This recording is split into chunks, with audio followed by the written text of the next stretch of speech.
Samantala, ano nga ba ang mga dapat ikonsidera kapag magpapatitulo ng lupa? Yan ang sasagutin ni Attorney JJ Atienza sa Bisig ng Batas.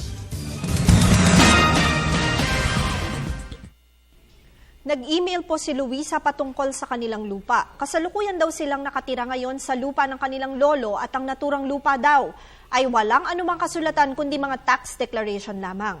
Ang lolo daw ni Luisa ang isa sa mga eredero ng nanay nito.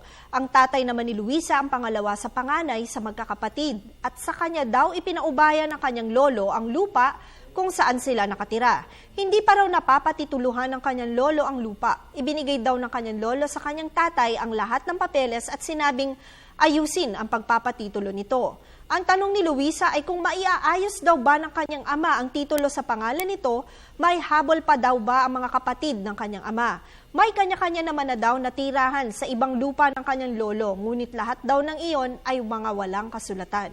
Ayaw daw ni Luisa na gumasto sa pagpapatitulo ng lupa at pagpapalaki ng kanilang bahay kung paghahati-hatian pa rin ang lupang iyon sa iba pang mga kapatid ng kanyang ama.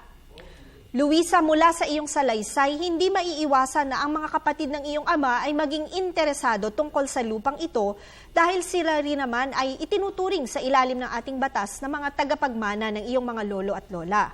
Ayon nga sa Article 774 ng Civil Code, ang succession ay isang paraan upang ang isang tao ay magmay-ari ng property.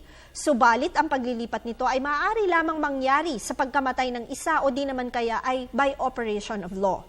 Kung gayon, kahit pa man sabihin mong nakapagpatayo ng kanya-kanyang bahay ang mga kapatid ng iyong ama sa iba pang lupain ng iyong mga lolo at lola, ang lahat ng ito ay dadaan pa rin sa collation at partition at tunay lamang nilang masasabing sila ang nagmamay-ari nito kung sa pagpanaw ng iyong mga lolo at lola ay magkaroon nga ng collation at partition.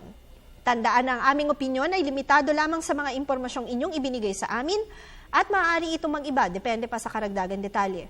Malaya po kayong kumonsulta sa inyong napiling abogado. Patuloy po kayong mag-email sa PTV4newscenter@gmail.com. Attorney JJ Jimeno Atienza, ang inyong bisig ng batas.